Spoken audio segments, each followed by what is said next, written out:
Hello and welcome to Beacon Pointe's Fiduciary Point of View webinar series. This is our sixth webinar of many planned for 2019. As a quick introduction, I'm Michael DeRocco, a retirement plan consultant at Beacon Pointe Advisors. Beacon Pointe is a registered investment advisory firm located in Newport Beach, California, that currently advises on $9.6 billion in assets. We will be hosting a new Fiduciary Point of View webinar every 4 weeks on various topics pertaining to the defined contribution industry in both for the 401k space, the for-profit 401k space, as well as the non-for-profit 403b space. Our goal is to bring to light various topics for both our clients as well as the general plan sponsor community and bring in experts in the respective fields to educate and inform those in attendance. Our topics will discuss various areas such as solving the millennial challenge, how to choose and monitor your target date funds, and hot topics for 401k plan sponsors. Today, we are going to cover areas that help plan sponsors understand the role of public policy in retirement plan design and the implications of the Secure Act passage. Also, we will highlight what comes next in terms of legislation and regulation that will impact plan sponsors and participants. Finally, we will wrap up with public policy priorities from the federal to state level. We are very excited to introduce our speaker joining us today, Melissa Kahn. Melissa is a managing director and retirement policy strategist with State Street Global Advisors. She is tasked with strengthening State Street's position as an advocate supporting retirement and pension-related issues. She is focused on increasing State Street's engagement with key policymakers and leveraging these connections to inform future research projects. Melissa is an attorney with extensive experience in developing and implementing policy and strategies on domestic and international employee benefits legislation and regulation, as well as Social Security reform. Melissa holds a JD from Georgetown University Law Center and a BA from Cornell University. Now, for some quick housekeeping before we start our presentation. We'll have the lines muted throughout the presentation. If you have any questions, you can type them via the GoToWebinar chat box on your screen. We'll save the last 5 minutes or so to go over any questions that come in, and we should be all wrapped up by 11:45. We have a lot to cover this morning, so with that said, I would like to turn it over to Melissa. Thank you so much, Michael, and thanks to Beacon Pointe for inviting me and State Street to be part of this. We're pretty excited, and as Michael mentioned, there's a lot going on. It's sort of crazy in Washington right now. So I'm going to go through some of the substance of the legislation, the regulation, what's happening a little bit at the state level as well, but also there's a lot of process and behind the scenes going on, so we're going to cover some of that as well. But please, we do encourage you to send in your questions via the chat mechanism, and happy to answer any questions that you have. So the first challenge is seeing if I can actually move the slide. So let's see if that works. Great. Okay, so here's the agenda for today. First, just to sort of set the stage here, I'm going to talk about the importance of public policy because I try and reinforce that for my team and my company all the time, that public policy drives so much of what we do from a business perspective, and for plan sponsors, how you respond to that in terms of the design of your plan and your participant communications and everything else, what your fiduciary role is. So we'll touch on that briefly, and then we're going to talk about what's really going on in terms of public policy today, both at the legislative and the regulatory level, and as I mentioned, the federal and state level. And what does that mean for you as a plan sponsor or as an intermediary helping plan sponsors? So let's talk about public policy's role. And if you think about it, public policy has really driven everything that we have done in terms of designing plans from the beginning. So even before ERISA, which is sort of the stage-setting legislation that happened in 1974 that established all of the fiduciary rules that we play by today, as well as the tax code changes that happened there so that you know how much you can contribute to the plans and things like that. And through the 70s and the 80s, when we got the 1978 Revenue Act, that established 401k plans. Who knew then what we know now, which is that 401k plans were going to be, if not the sole, one of the primary types of retirement plans today, and has really largely replaced traditional defined benefit pension plans. So through the 80s, the 90s, and 2000s, we like to look at 2006 as another seminal point. So when you think about the Pension Protection Act and all of the changes that came in as a result of that, the most notable of that, auto enrollment, an auto escalation, and the introduction, the real boost to target date funds, managed accounts, balanced funds. And if you look at that progression on this slide and how both of those have taken off so dramatically, so many plans today have auto enrollment, have auto escalation. And the prediction is that by 2021, 85% of plans will have a target date fund as their QDIA. So again, public policy is the driver. It's going to continue to be the driver. And it's been now 13 years since we've had our last major piece of retirement legislation, which was the PPA. So where are we today and why are we so excited? At least from my point of view, why are we so excited about what's happening with the Secure Act and with RISA, which are their respective names in each house of Congress. So we have sort of this coming together of this tipping point, if you will. There are certain factors that are really driving retirement legislation today. First of which is the leadership of the 116th Congress. It includes bipartisan retirement policy experts. You have Congressman Richie Neal, who is now the chairman of the Ways and Means Committee. Even before the election in 2018, he said,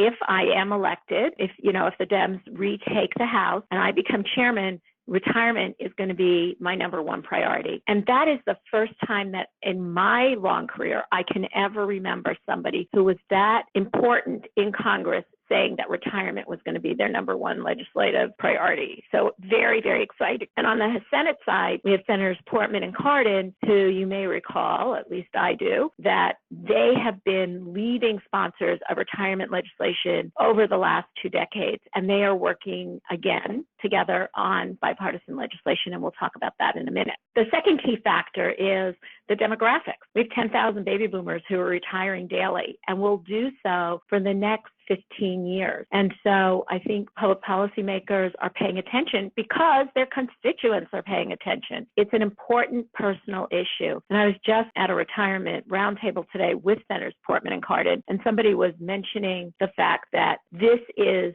something that they hear from their constituents on almost a daily basis. After health care, it is the number one issue of importance to workers, and not just workers, everybody, because everybody hopes to retire one day. And if they don't have retirement coverage and sufficient assets and a way to make sure that they have those assets last as long as they live, it's a huge problem. And then I would say the third sort of factor in all of this that's putting a lot of pressure on the federal Congress is that states are starting to feel the strain of these 10,000 baby boomers starting to retire. And so they're starting to get in the act on many levels, including retirement, because they know that to the extent that people don't have enough money to retire, eventually their social insurance programs like Medicaid and food assistance programs are going to have to bear the weight. And so a lot of the states are stepping into a lot of these social insurance programs, including retirement. Okay, so let's talk about what's going on. We'll start with Congress, then we'll look about what the regulators are doing, which mirrors to a large extent what Congress is doing, and then we'll look at what the states are doing. So starting with legislation, we have RISA, or Secure, as it was passed out of the House right before Memorial Day. And I would say that most of the legislation that we're looking at today and into the future covers 3 really key areas, and maybe 4. The first one is this idea of access and coverage. So today, even 40 plus years after ERISA has passed, the retirement coverage needle hasn't really moved all that much. We still have, depending on who you talk to, somewhere between 30 and 50% of the workforce at any given time that does not have access to a retirement plan. So that's something that policymakers are very concerned about, and so are the states. So that's one key area. Another is savings sufficiency. And auto-enrollment, auto-escalation, when they came into being, were great tools that plan sponsors started to put into their plans. But unfortunately, the safe harbor limits that were put in place at the time of the PPA were looked at by plan sponsors, these safe harbors, as, okay, this is what I'm going to do. So most plan sponsors at the time started to auto-enroll at 3%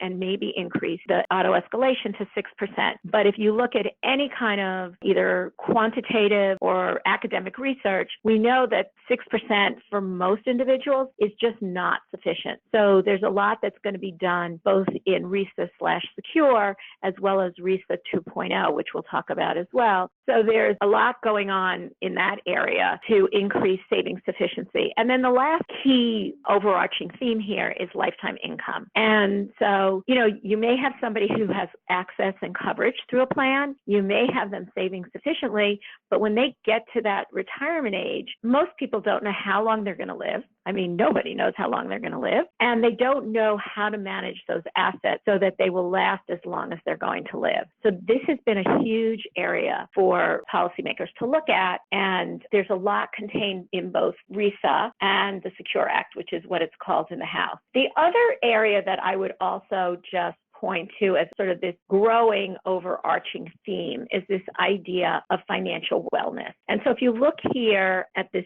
chart, you'll see that in RISA 2.0, there is this idea of student debt consideration. Student loans, student debt is a huge issue that's looked at in Congress right now, not just in a retirement context, but in many other contexts. And how are we going to deal with this growing student debt and the crushing burden that it's putting on young workers? So those are sort of, and there are other parts of the financial wellness picture, such as rainy day funds and things like that, that are also lots going on in Congress on those. So this is the general themes, and you see by the check marks here that RISA, which is what we're dealing with now, versus RISA 2.0, which is the next generation, cover a lot of these key themes and a lot of the things that are going to happen in the future. So looking at RISA Secure a little bit more closely at some of the key provisions there. So as I mentioned, even though we have today about 50 to 70%, depending on how you look at it, of the workforce covered, there is still a huge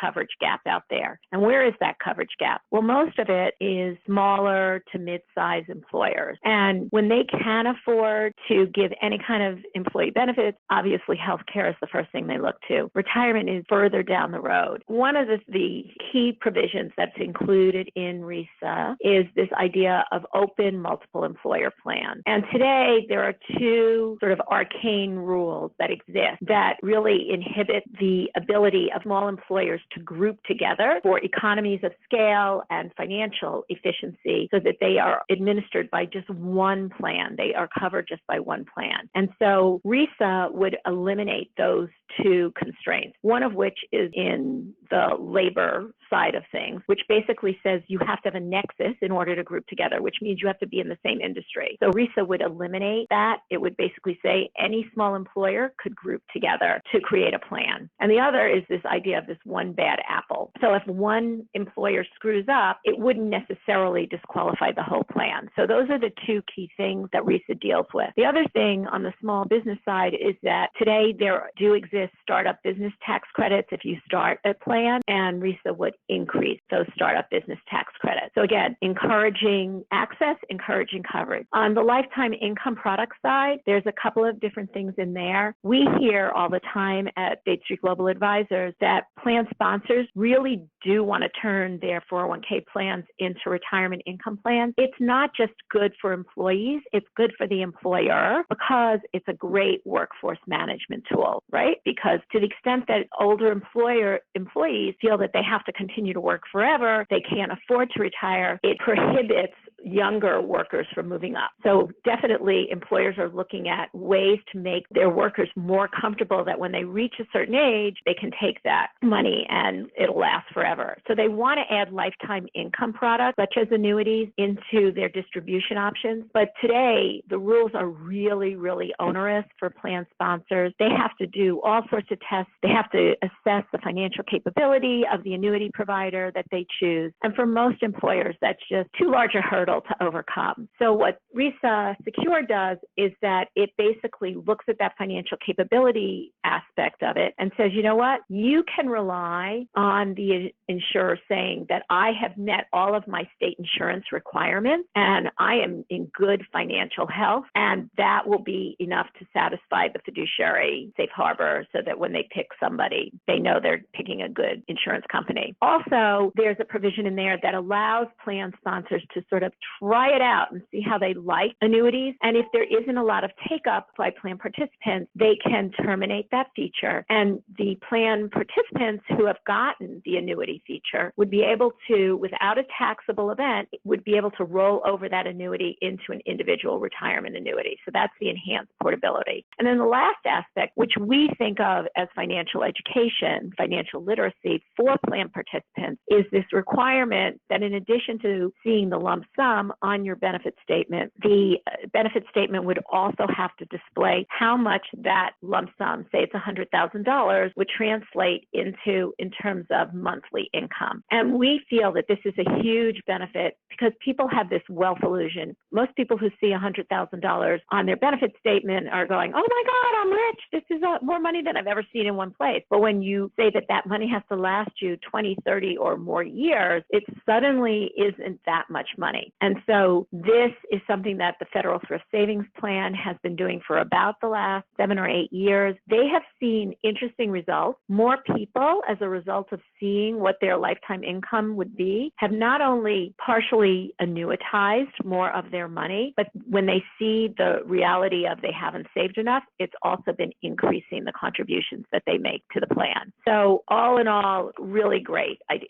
And then the other thing that's insecure that is less listed here is they added a provision on the House side that would increase the age at which you have to take required minimum distributions from 70 and a half to 72. And again, as more people are having to work longer and longer, it doesn't seem right or fair that somebody would have to be starting to draw down their assets while they're still working. So that's also insecure. And then encouraging and preserving savings. I mentioned the auto enrollment safe harbor. RISA increases those so that the cap, which is now at 10%, increases to 15%, and it also allows IRA contributions after age 70 and a half. So even though RISA Secure is great, we're already starting to look at the next generation. And so you may have seen that Senators Portman and Cardin reintroduced legislation that they had introduced last Congress, again in May, and that is a very comprehensive bill. It covers a lot of the same territory is covered in RISA, but goes even beyond that. So again, on these three key aspects, so Portman-Cardin is one aspect of RISA Secure 2.0. Chairman Neal has a few bills out there. One is the Automatic Retirement Plan Act, and then the other is this Retirement Plan Simplification and Enhancement Act. So the idea that Chairman Neal has is to combine all of those three bills into one package, and there is overlap between the bills, but there's also a lot of differences. So that's what he is looking to do as this Secure or RISA 2.0. So now, going back to what we were talking about, in terms of encouraging, or not even encouraging, but requiring small businesses to have a retirement plan, ARPA, the Automatic Retirement Plan Act that Congressman Neal introduced back in 2017, would have a requirement in there that all employers over a certain size, 10 or more employees, would have to offer some sort of retirement plan. And he's been making changes to that. So it wouldn't necessarily have to be a 401k plan. It could be a SAP, a simple, or even auto IRA. And I think that he's looked at the success that the United Kingdom has had. They have had a requirement in place since 2012, and their coverage rates have increased dramatically since then, have gone from about 40% to about 80%. So that would be one aspect of this Secure 2.0. Again, there'd be even further increases in startup business tax credits. And I would say that Chairman Neal, in his ARPA bill, also sweetens the deal. There are no required employer contributions there, and any employer that does make a contribution, they would get a tax credit for it, increases the tax credits again to cover administrative costs for the first 5 years. So there's a lot of sweeteners in there. In terms of encouraging lifetime income products, there are these products out there today. They're called Qualified Longevity Annuity Contracts, a QLAC, and there's been some regulatory relief provided over the years for them. And what they are deeply deferred annuities. So if you buy one at, say, age 65, you don't spend a lot of money to get it, but it doesn't kick in for about 15 years. So it's deeply deferred, but it is there to really cover your longevity risk. So that, in fact, if you do have the good fortune of outliving average mortality, you will be covered. And you get a lot of money over time from that the longer you live. In order to encourage those types of products, there are a few types of features in there, such as this free look period, which basically says if somebody is put into a QLAC, a participant, they would have 90 days to sort of see if they really want it, and then they could get back out of it. Today, there are limits on how much you can put into a QLAC in order for it not to be under the required minimum distribution calculation. And today, it's the lesser of 25% of your account balance or $130,000. And what the bill does is eliminate the 25% cap and raises the 130 to 200,000. Other things that are sort of in this larger bill deal with sort of new product design for 403B plans, would allow collective investment trusts to be used in 403B plans. A lot of plan sponsors, defined contribution plan sponsors, we hear are interested in offering ESG in their defined contribution plans, but there's been a lot of conflicting guidance from different administrations over time, and so it makes some plan sponsors a little skittish about doing that. And so there's a provision in the Neal bill that would give some clarity around ESG investments. And then the last thing, as I mentioned earlier, is this whole idea of financial wellness. And so the larger bill would have a student loan provision in it. So to the extent that somebody is paying back student loans, it would allow a plan sponsor to make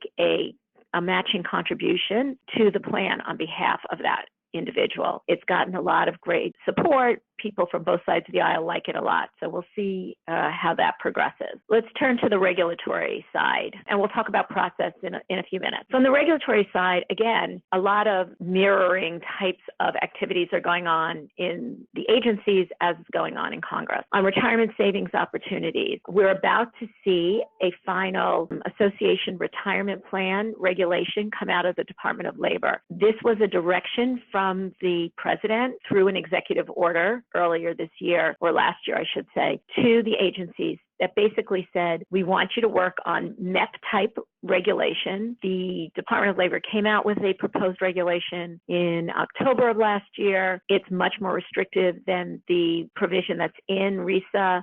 So a lot of people have said, this isn't going to go far enough. So we'll see when they issue the final regulation if they've extended it any further than that. We don't think that they have. One development that just happened last week that was very exciting is that the Treasury Department released their proposed regulation on the one bad apple rule.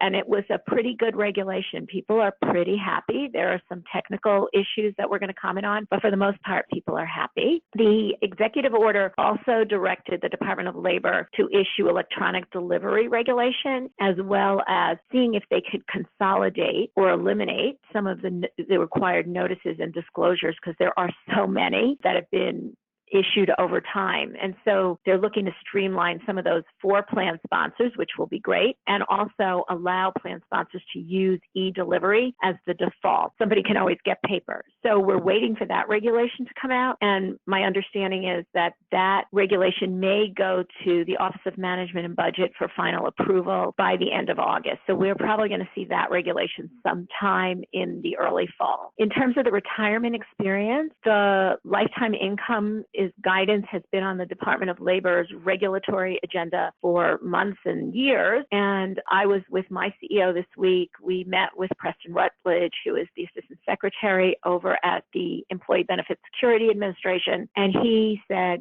it continues to be a priority for them. They are working on guidance. So I'm hoping we will see some of that from the Department of Labor soon. The President's executive order had also directed the Treasury to update mortality tables for required minimum distributions to reflect longer lifespans. So we're waiting for that regulation to come out. And then on the never dying fiduciary rule, I'm sure most of you have seen that the SEC came out with its best interest regulation back last month, and it just made it into the Federal Register, I think this week or last. The financial services industry is generally happy with it. It definitely puts standards for broker-dealers at a higher level than they have had in the past. It does talk about rollovers in terms of that also has to meet a best interest standard. There are new disclosure forms that broker-dealers and investment advisors are going to have to give to their clients. So there's a lot of operational changes and practices and procedures changes that are going to have to be made as a result of this reg, which will go into effect mostly by June 30th of 2020. Having said that, the fiduciary reg that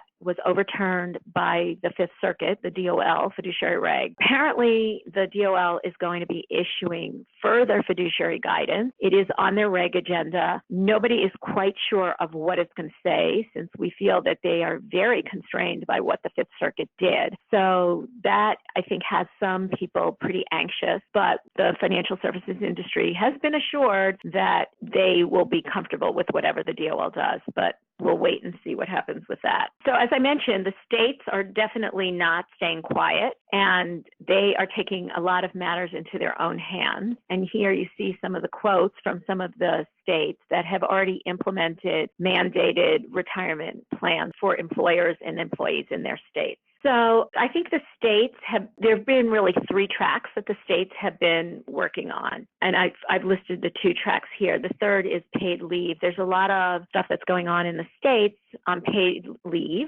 but here I'm just focused on state actions on fiduciary as well as retirement plans. So on the fiduciary side, you see here Nevada, Massachusetts, New Jersey have all introduced proposed regulations or laws that would impose a fiduciary duty on broker-dealers, sort of taking a page from what the Department of Labor did and saying, you know what, it was overturned, but we're going to do something at the state level. So yesterday, New Jersey actually had a hearing on their proposed regulation, and a lot of people went up to the hearing and said, well, let's just see what happens with implementation of best interest reg before you move forward with anything else. So the financial services industry has been very active in this area, trying to get Nevada and Massachusetts, New Jersey, and others to pull back on what they're doing. And I'm not really sure how successful they're going to be quite honest, because they have other, like the Consumer Federation of America and ARP weighing in on the other side. Where we've seen a lot more activity is on these state-run retirement plans. And there are really, I'd say 3, but 1 primary model that's out there. So we have the secure choice, which is a mandatory auto IRA model. We had for a while voluntary marketplace type structure, and then we had these voluntary multiple employer plan models. I would say the marketplace and the MAP model really haven't taken off. So I'm going to focus here on secure choice because that seems to be where a lot of the states are heading. Oregon launched theirs in 2017, Illinois 2018, California just launched this year and actually sent out their notices to all employers back July 1. So they're just in the implementation. Connecticut, Maryland, New Jersey also have just enacted and are in the rollout phase. So they're issuing RFPs for record keepers as well as for investment managers. And basically these models they require employers that don't currently sponsor a plan to register and to auto-enroll their workers into this auto IRA program run by the state. Very cost effective. The employer really has very little to do other than, registering on the state website and then doing the auto enroll.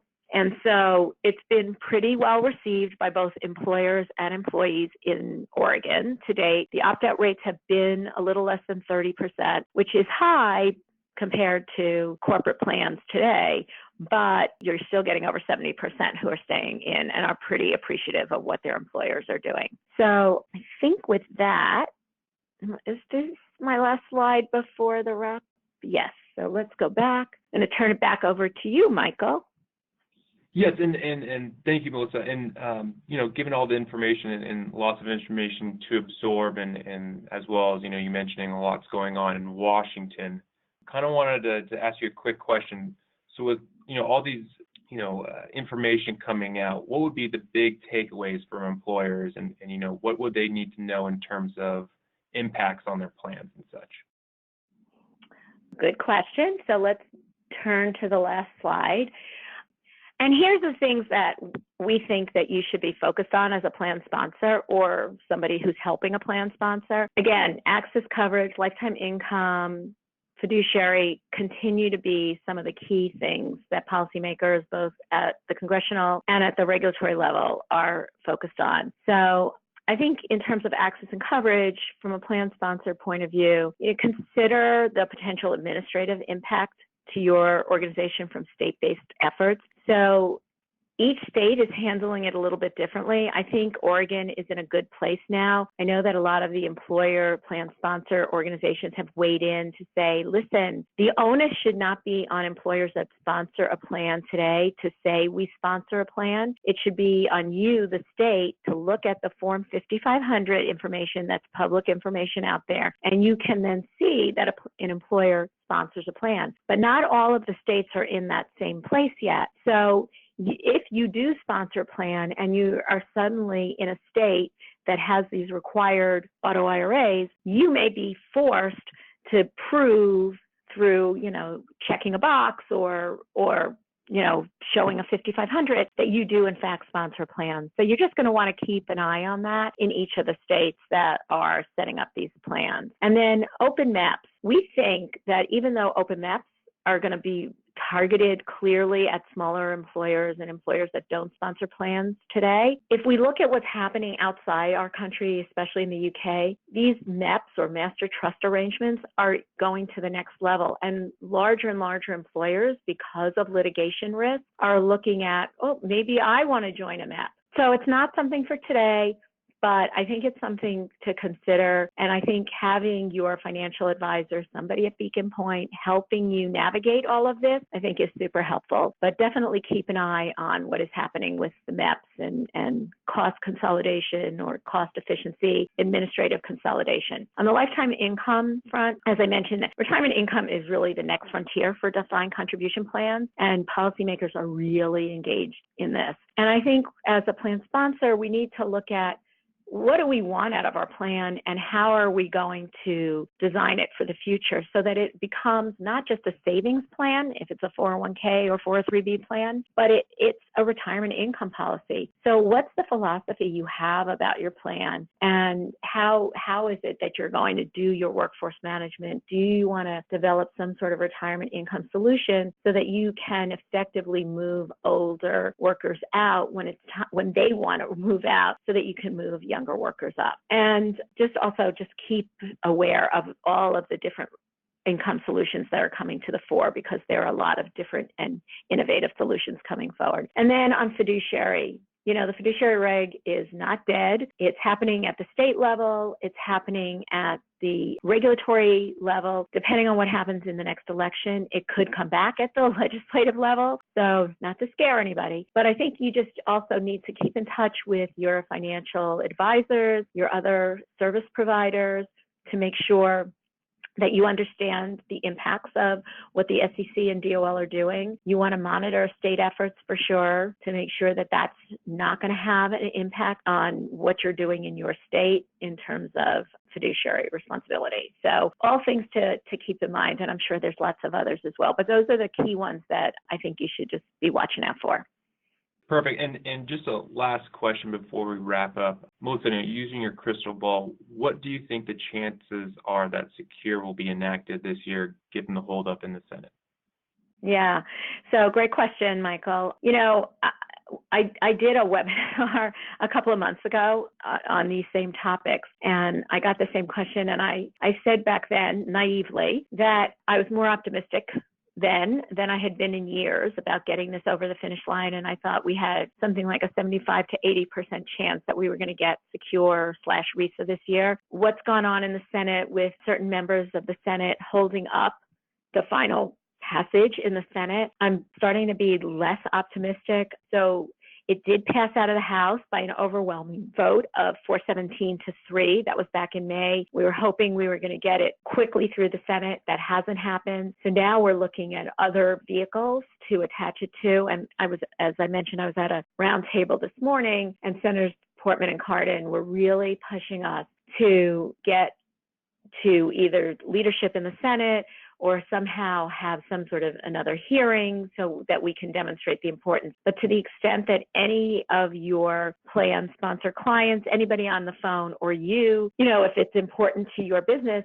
I say reach out to your member of Congress, reach out to your senators and say, listen, these things are really important and you need to get it done. It matters to me. It matters to my workers, my plan participants, and really force the issues. So I would say we all need to be getting in touch with senators and members of Congress to say, get this done and get it done now. Well, that brings us to a conclusion of our Beacon Pointe Fiduciary Point of View webinar. I would like to thank Melissa Kahn for joining us this morning and sharing her valuable insight on key topics we can expect to encounter in the coming year. This is Michael DeRocco, a retirement plan consultant of Beacon Pointe's Retirement Plan Services, and thank you all for joining. If you would like a copy of the presentation or have questions, you can reach us at bpawebinar@beaconpointe, ending with an e.com. Again, that's bpawebinar@beaconpointe, ending with an e.com.